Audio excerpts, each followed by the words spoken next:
Okay, thank you, Jenny. Yes, so apologies for the kind of non-alignment.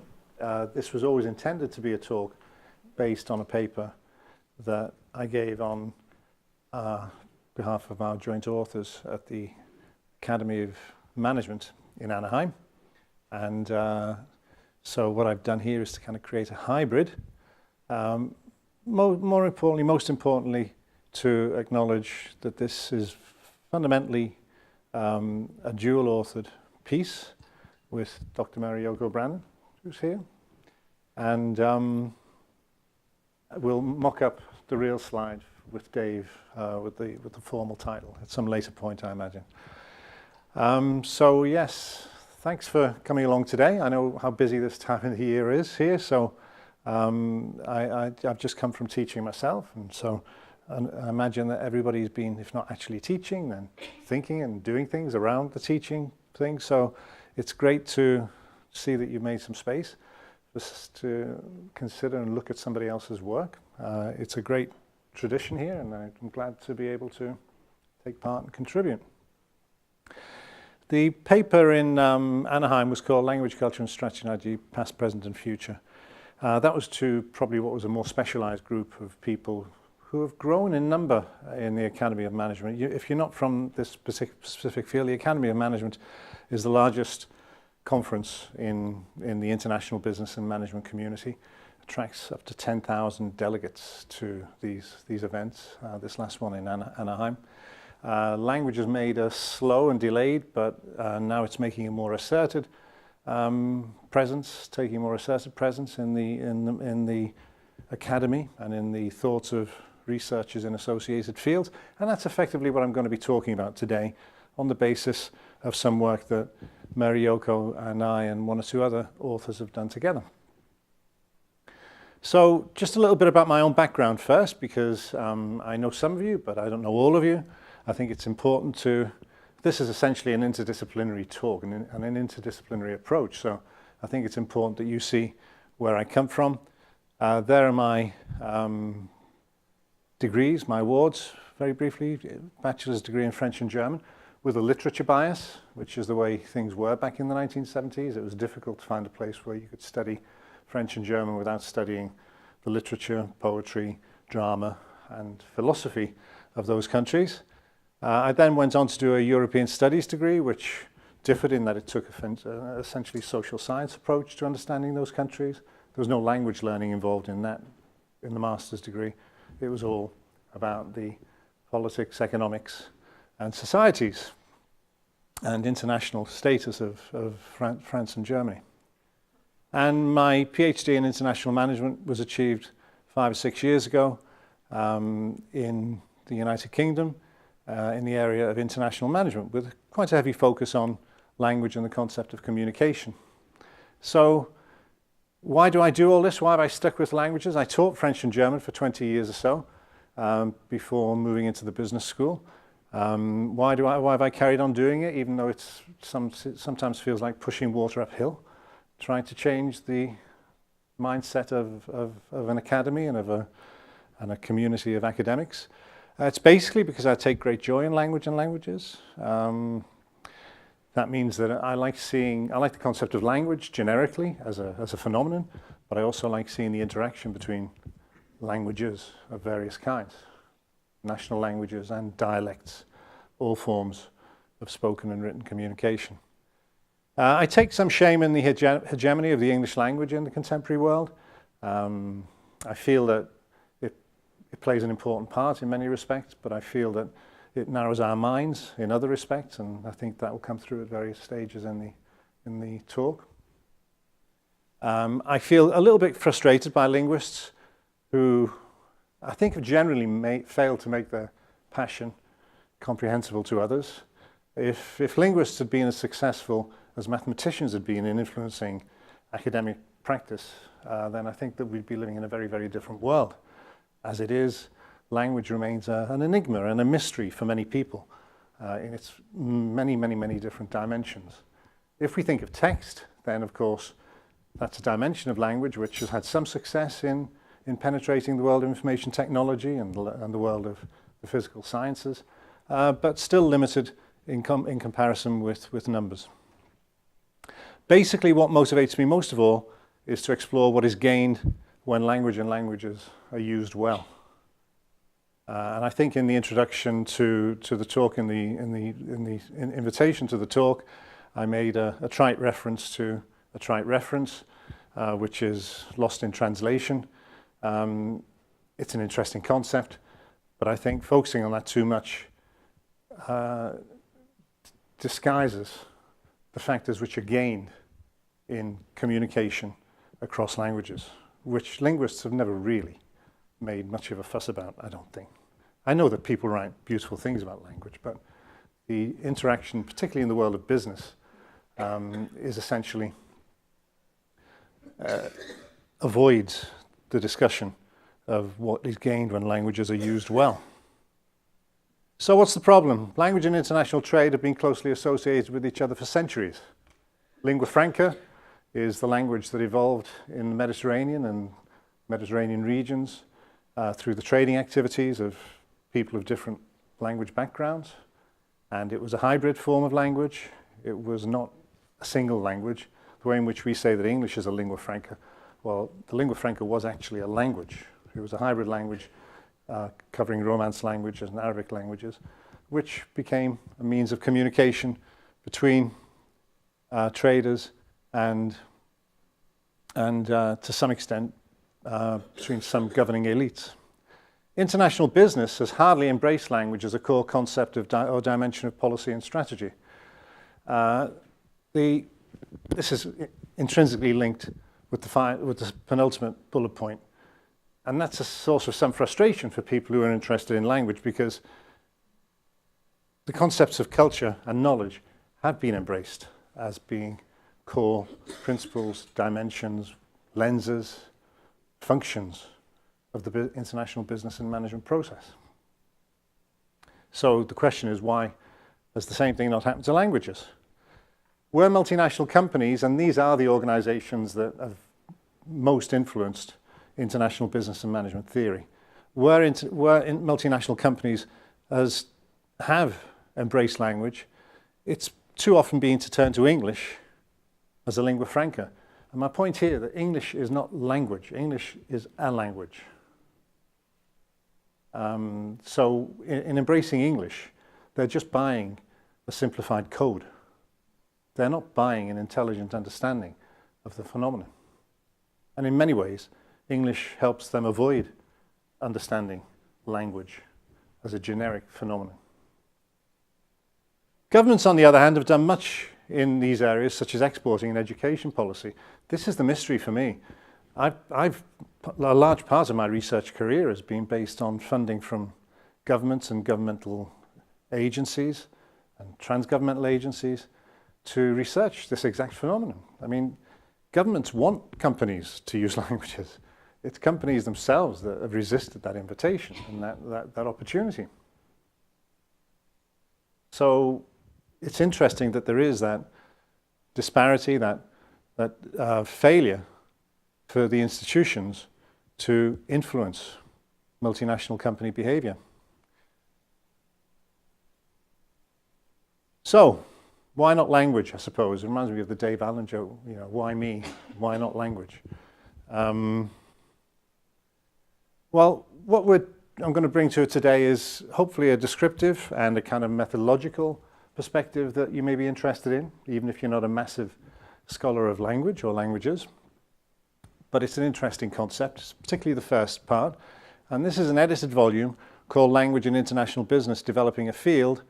And that will be appearing in book form under the JIBS Special Collections.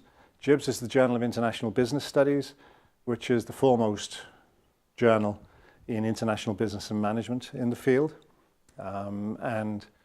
They commissioned this work as part of a series looking at specific concepts under the editorship of John Cantwell.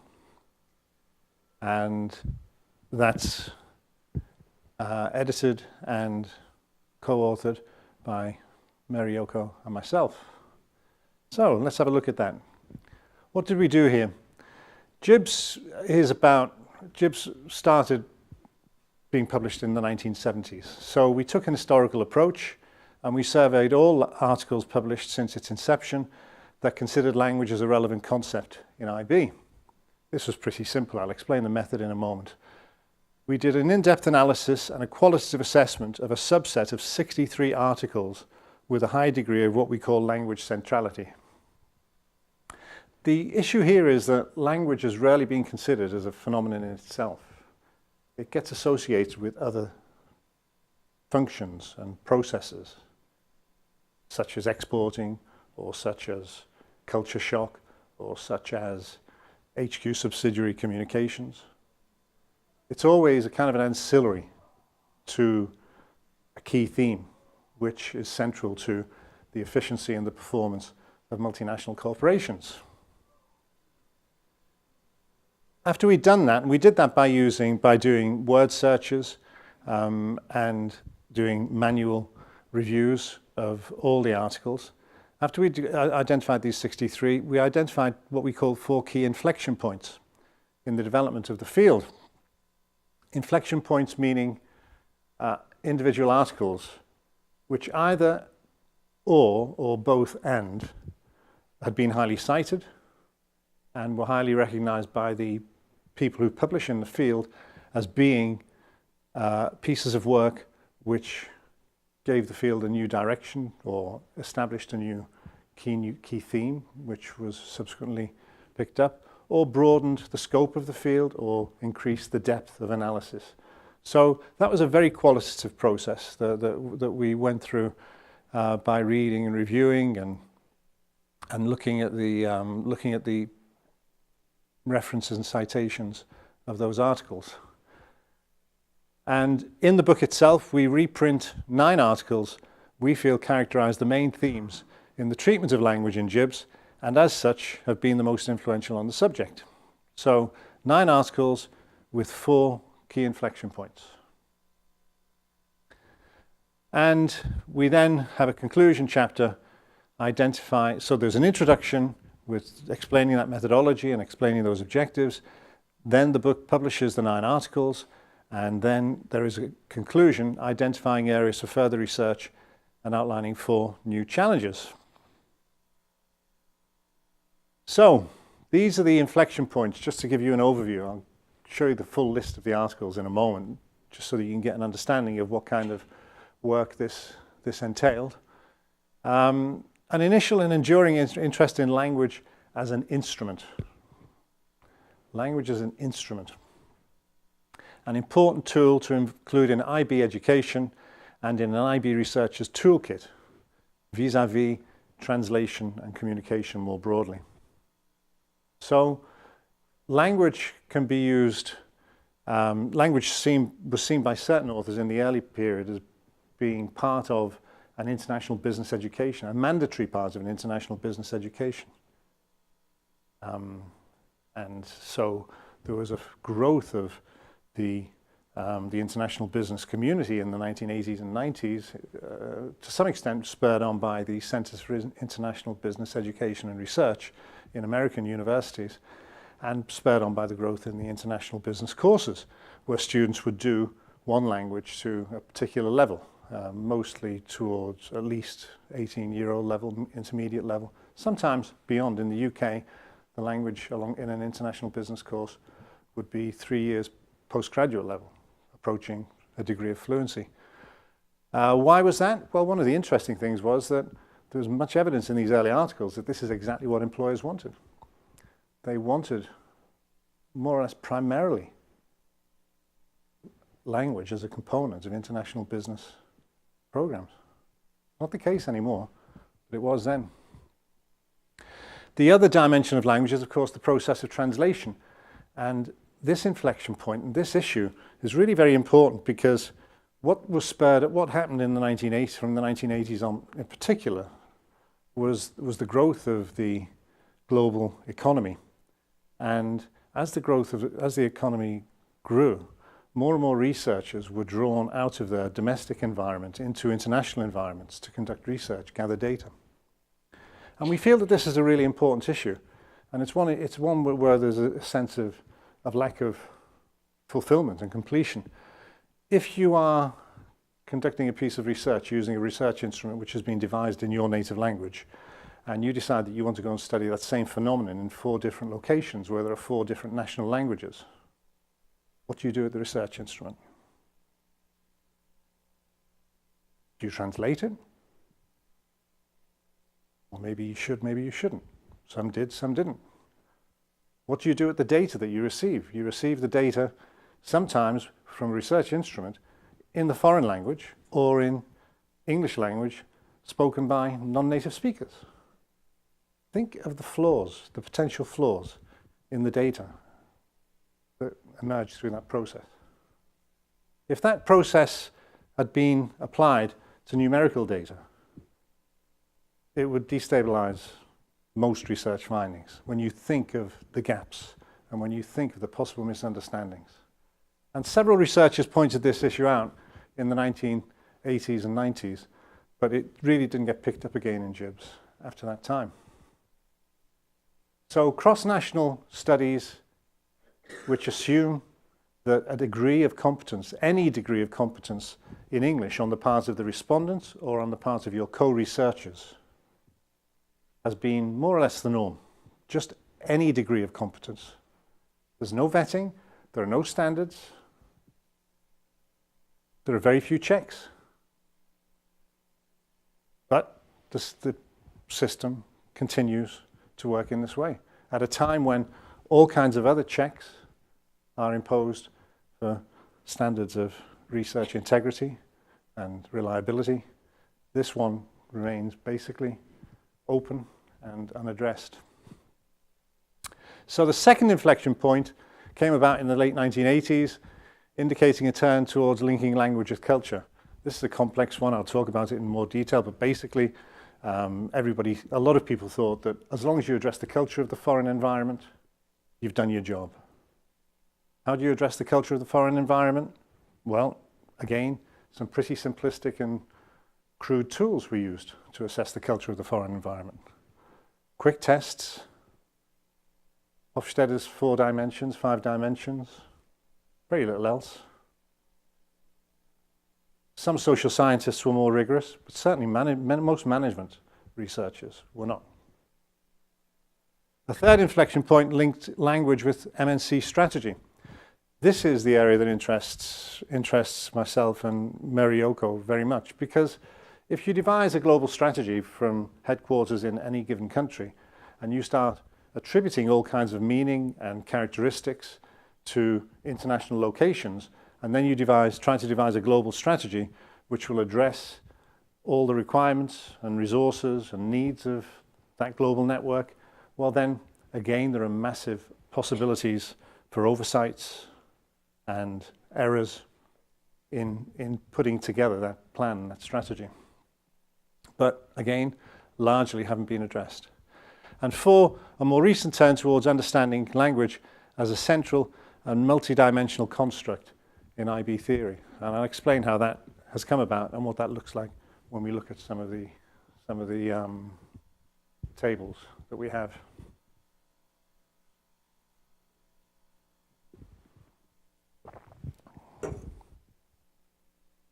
Okay, so going back to that selection process, this is how we organized, and this is how more or less how the articles will be, the tables will be presented in the book. On the left-hand side, we have the inflection points, because we felt that there were so many associated sub-themes on the right that it was very difficult to kind of compare like with like in many ways. We felt that we had to provide some categorization of the associated concepts that had caused language to be a significant factor in the research and in the publication. So you can see that in the early days, cross-national equivalence, language capability of students, IB education, as I said, were the key expressions of concept of language as an instrument.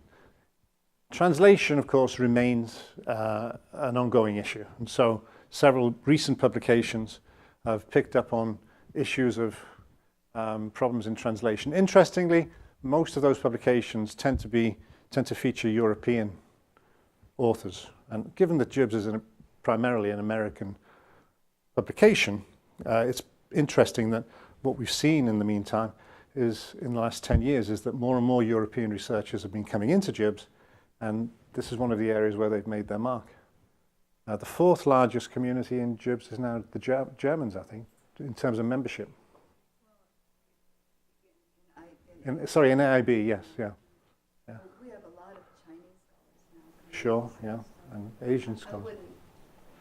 I would object to calling it an American publication. Okay, Marioko is on board, or was. What would you call it? International. International. Yeah. So it belongs to the Academy of International Business, yeah. And it's published by Palgrave Macmillan, yeah, which is itself an international publishing house now. In England. In England, yeah. And is now owned in Germany. Right. So it's a contemporary product, shall we say. Okay. The next phase, language and culture. The most significant piece here was written by Nancy Adler and a co-author Graham, where they examine the issues of cross-cultural effectiveness on the basis of an empirical study with really quite a sophisticated, in its day, quite a sophisticated modelling of language as part of the cross-cultural paradigm. And so this piece clearly stood out as being, at the time, a piece that represented language as a more substantial and as a more influential, I was going to say instrumental, but not instrumental, influential lens on the object or the subject being researched. Yeah, yeah. I think it's interesting too that Nancy Adler, who really was kind of the first person ever to crack culture in IB from a micro lens, has said that the only way they could get that article out there on culture was through marketing. You know, so so the first kind of entrance of culture, never mind language, was through the legitimization of marketing at that time, and that's been quite pervasive as well throughout the time. Yeah. It's not till much more recently that Hofstede and others that culture for culture's sake, not instrumental. Yeah. I think the first course I did in Wolverhampton Business School, outside of the School of Languages, there was a marketing course. Everybody said, if you're interested in language, you've got to do international marketing. So I was shunted off to do international marketing. It was the route into international management and business. Language and strategy, the fourth inflection point. This coincides with the period where the editorial board of Jibs became more receptive and open to language as a concept, and actually we'll see that in 2014,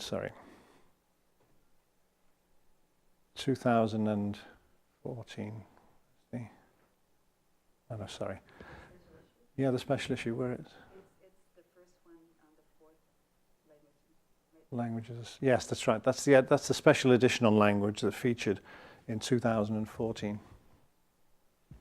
So you can see the concepts on the right have a bit more breadth, become a little bit more abstract as well, language and power, power and gender, etc.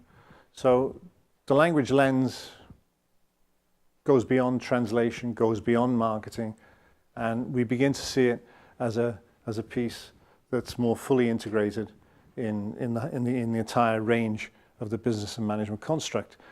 The piece we chose as an inflection point was written by Luo and Shenkar, and that was about language policy in the multinational corporation.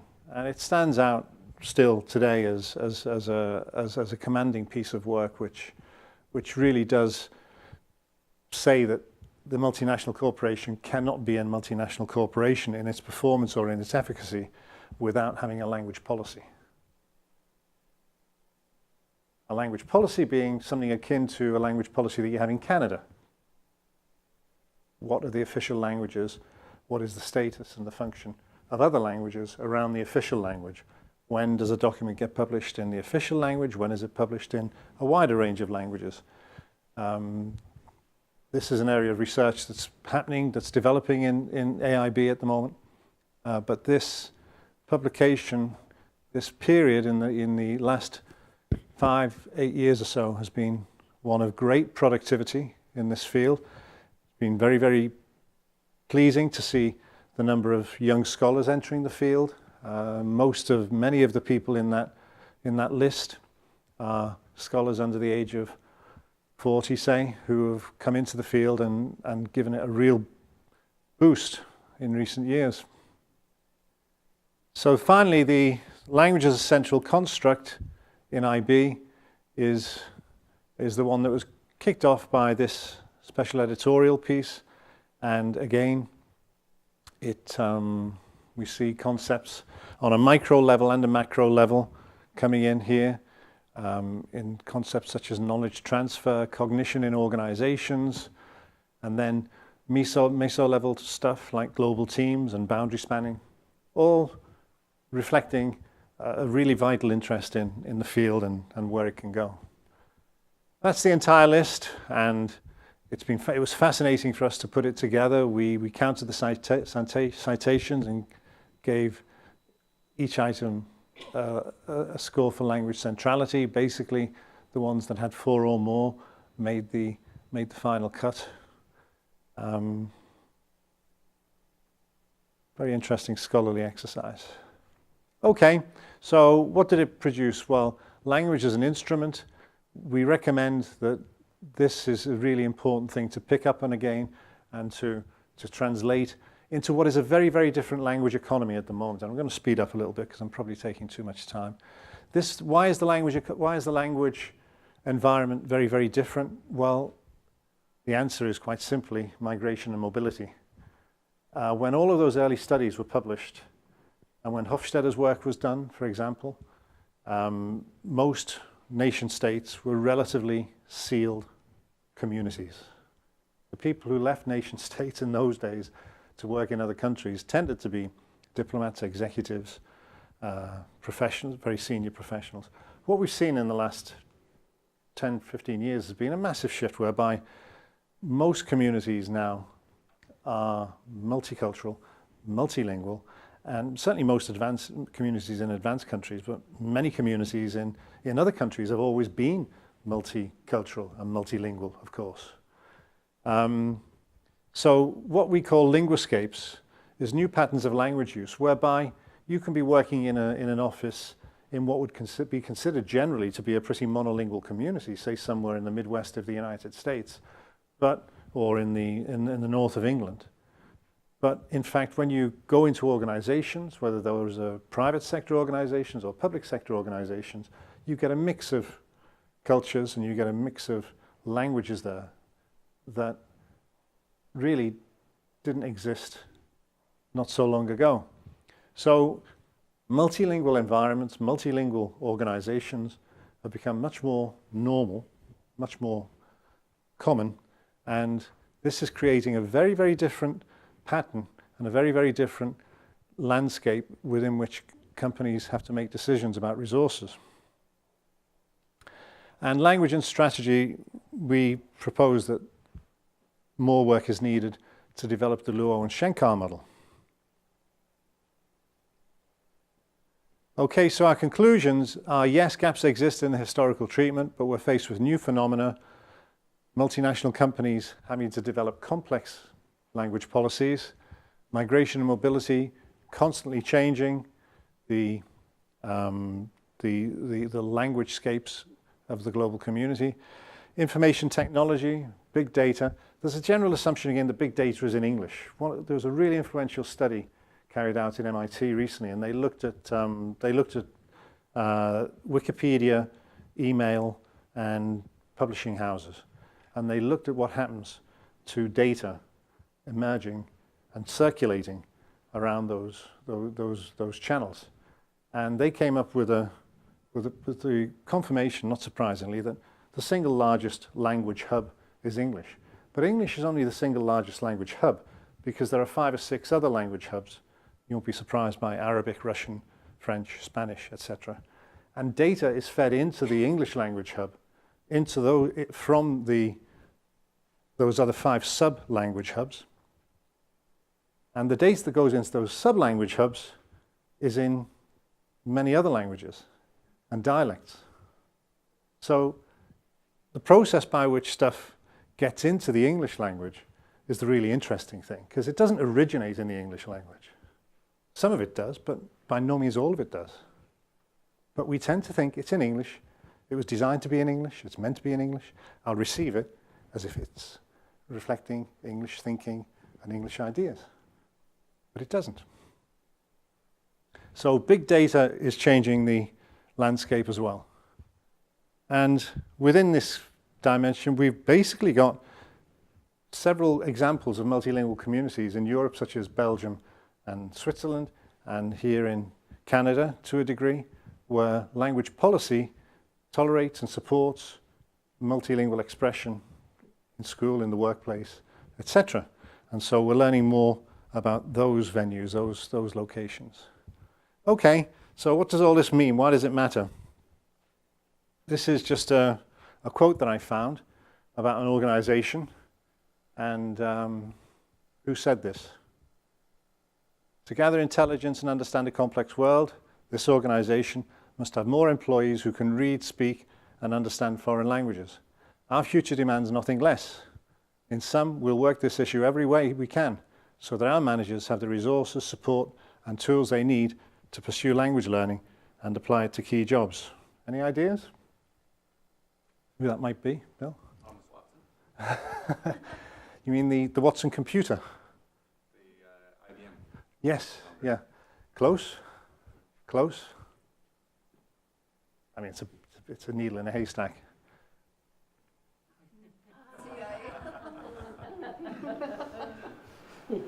The Metropolitan Police in the United Kingdom has just made learning a foreign language an essential skill for all new recruits and for all existing recruits below a certain level, all existing employees below a certain level. That was really unthinkable years ago. Unthinkable. The government always proposed that exporting companies should learn foreign languages, but they would never have thought of forcing their own employees to learn foreign languages. England was essentially a monolingual community. So there is real-world relevance to this, and the learning that we all undertake is transmitted through some form or other of language, which has been in itself very, very often another form of language before it gets to us. With regard to international trade, the British government says, you know, go abroad, invest abroad, you know, crazy neoliberal policies at times, but these are the things they say. International trade is the lifeblood of the United Kingdom. And that's how we get to make all kinds of really weird decisions. And so the story is, don't worry about it. You can go abroad, you can go anywhere you like, and everywhere you go, they speak English, okay? So you've got a real advantage, real competitive advantage as British companies. English is your native language. Go ahead and conquer all these markets. This is a complex table. It's very detailed, but basically it's about websites, government websites in other countries and which language they are in. And given that these countries are wanting to attract inward investment from English-speaking companies. So you would think that it'd be very, very easy to obtain reliable data in English about the risks, benefits, opportunities, procedures for investing in a given country. Well, it says at the top there that where the tick means that the website is fully in English. The square means that it's in flaky English and only partly in English, front pages, not sub-pages, and the X means it's not available in English. Well, of course, if you look at the first list, you'll see USA, Canada, UK, Australia. There are ticks everywhere for Germany too. ticks for India, which is essentially obviously an English-speaking community. Some ticks, but lots of boxes for China. Go to other BRICS countries, the supposed powerhouses of the new global economy, Brazil, Russia, Turkey, Indonesia. You'll see more boxes and crosses than you see ticks. So the idea that the world speaks English is just fallacious. And therefore, understanding that the data that you receive needs to be more flexibly, more rigorously interpreted seems to me to be obvious. So what Yoko and I are working on at the moment is a kind of a monograph or a duograph. I don't know if there is such a word as a duograph. Maybe have I invented one? Yeah. And we're trying to take some of the big questions emerging from this kind of data coming from academic studies and from reports, and we're trying to turn it into something that intelligent professional people can use to obtain better assessments of their global relationships and their global operations. So why is it common to try to understand markets without understanding their people speaking their native language? Why would we ever think that you're going to get good market data about a market without knowing what people say about it to each other? Why should you trust what people say to a marketing company or to some kind of survey in a language that they only partly understand? Why is total dependence on English foolish? What do organizations and managers need to know about language? How can they turn it into an asset in the global economy? And what can be found in language interaction? Not so much what can be lost, but let's see what we can find. How can we get innovation and creativity and insight by looking at language use and use of space between languages, rather than worrying about what gets lost when one gets translated into another. Obviously, both have to be considered, but this side of the equation isn't really voiced often enough. So we've got 4 parts of the book: languagescapes of the global economy, strategizing across languagescapes, gaining traction when words miss their mark. Yoko's interest is very much in the area of semiology and fit, and finally identifying and building internal language resources within organizations. So how do you do that? And what are good issues, what are good practices in employing and training, etc. So that's where we are. Thank you. I think it's probably getting quite late. Yeah. I don't know if you have time for any questions. Yeah. Do you think, you mentioned early in your presentation that language used to be a very important part of education in international business, and that it is no longer. Do you think it should be an integral part of IB education? What it is, yes, I mean, language education. Languages education was what was practiced. Mm-hmm. American kids learning Spanish, French. English kids learning French. I still very much support that, but as a former language teaching professional, I understand what the resource costs are and why that deters many deans and principals and people running universities from undertaking it, because it takes a long time to get from one step to the next. It's very intensive. Students tend to fail it more frequently than they fail many other subjects. There are all kinds of reasons why it became easy to pull the rug underneath languages. It's a different thing to consider language education, where one of the key points of the book is that if an organization has frequent dealings with another community, and that community comes in various forms in terms of verbal communication, telephone calls, written communication, you need people who can assess that text, that data, and know what to do about it. Because very, very frequently it hides very, very important facts, phenomena, decisions, threats, everything else.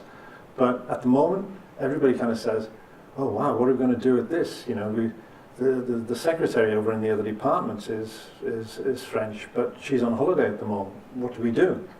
You know, so I mean, language just isn't managed in the way in which many other parts of operations are managed. So understanding language as a generic phenomenon rather than just a national language phenomenon, I think should be part of the curriculum, yeah. At the very least, but there should be advanced language learning too.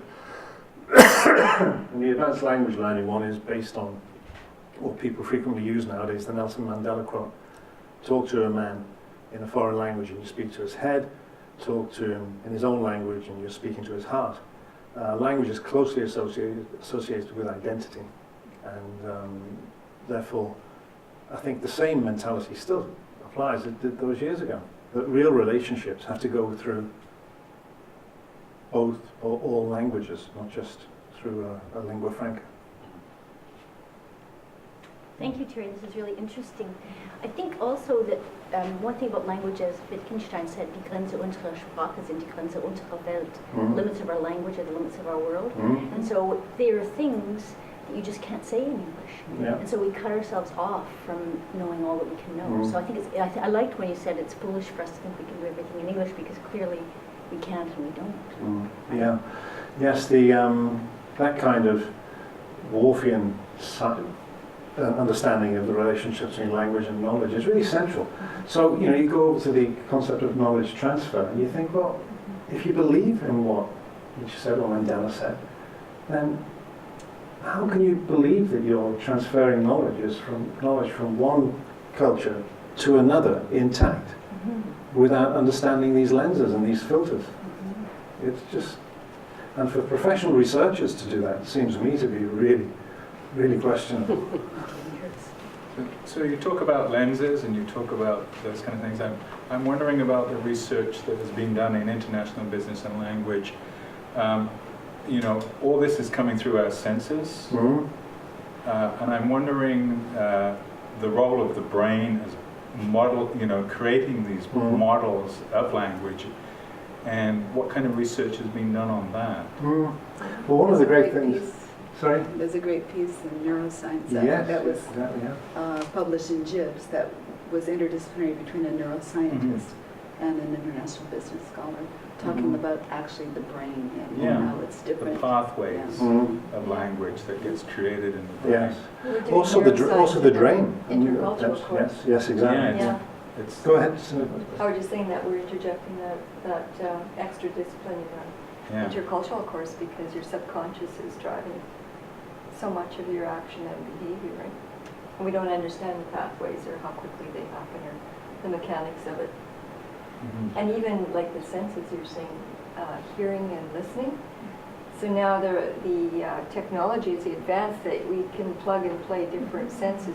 You can substitute hearing best for your ears, to hear, to listen to words.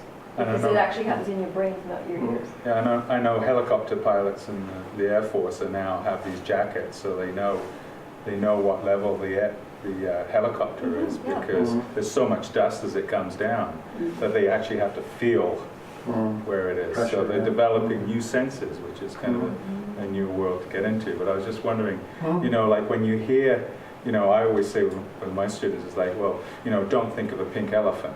Right? And immediately they think of a pink elephant. So the power of language, poetry, and you know, within business too, and you know, is like what's going on there in the brain to model this reality that is maybe not a reality, but it's certainly a model. Well, it's not unheard of, is it, for some organizations to try to use marketing and language to kind of, should we say, not be totally to corrupt or to direct people's purchasing behaviors.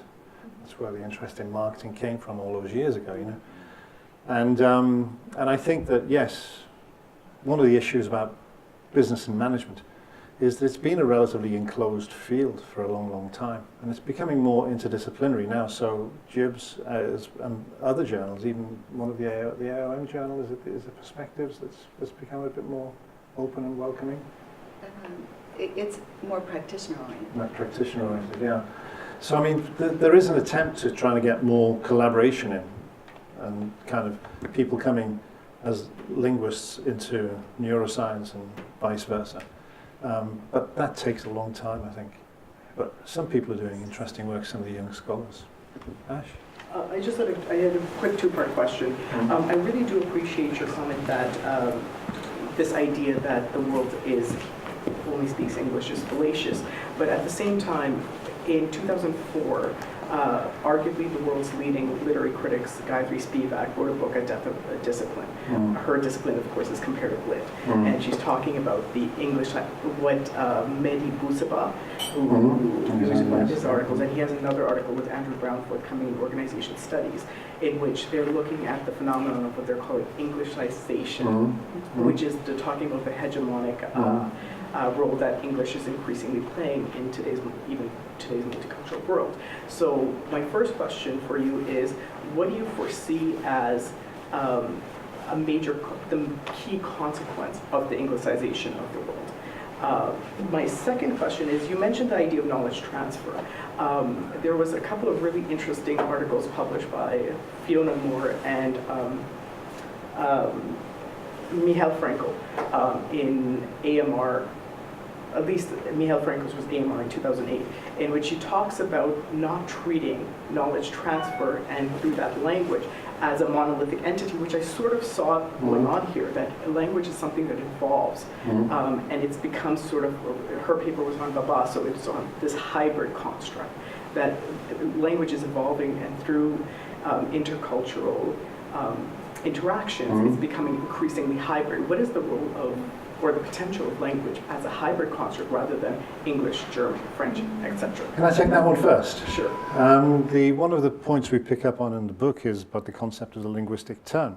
And it appears that business and management was really very detached from, it wasn't even in existence when social sciences and humanities fundamentally became much more language oriented through Wittgenstein's work and everybody else at the early parts of the century. And business and management has still remained, for the large part, on a very positivistic and a very quantitative level, looking at the phenomena that it concerns. And the issue here is that, yes, what is changing in the current environment that is making JIBs and making some business scholars and management scholars look outwards, and it seems to me, it is the preponderance of the individual and concepts of subjectivity, which have been really very, very foreign to most publishing and most senior scholars in the field for so long. So I think that the scope is infinite for this trend to continue, and for language and associated issues of subjectivity and phenomenology to make a bigger impact on the business and management research and practice, very much. Can I just follow up with that? Do you think JIBS is opening up space for that? Because a lot of the articles that you cited in the 2008, as you mentioned, it was a special issue, and we see JIBS opening up to very interpretive, critical, interesting European type of work, but it seems to be, and this may be a cursory, very cursory look at JIBS, but it seems to me at least only be available in these special issues where very critical and open academics have been the special issue editors. Outside of those special issues, we still see the same thing. And maybe it's, again, I'm not an IB scholar. No, it's okay. I mean, can I answer that? Go ahead. As retiring deputy editor of JIBS for the last 6 years, John Cantwell, the editor-in-chief, and I have written our swan song, and it'll be coming out next month. And that will answer your question, but we actually track new authors to JIBS, who are from different disciplines, for example. And we also track how the special issues have catalyzed the particular issue within the journal. So the JIBS special issue had 6 articles. Since then, there's been, I think, close to 21 articles that deal with language in very sophisticated manners. So the whole point of the special issues is to bring in, more depth into particular constructs that are being developed in JIBS. So absolutely, GIBS has changed, and it's continuing to change, we think, in a very broad and positive fashion. Read that swan song. I'm sorry, Gary, I have another meeting. Thanks, Mary. Thank you so very much. Pleasure. Nice to meet you, Mary. Nice to see everybody. And just your first question again, Ash. What do you foresee as being the major consequence of the Anglicization of the work research I mean, in the world? in the area of business and management, I think the consequences are pretty infinite. I mean, there's no doubt at all. We teach international students who are all displacing themselves from all over the world to come and get an education in English, and so that clearly tells us what the power of the language is amongst young people.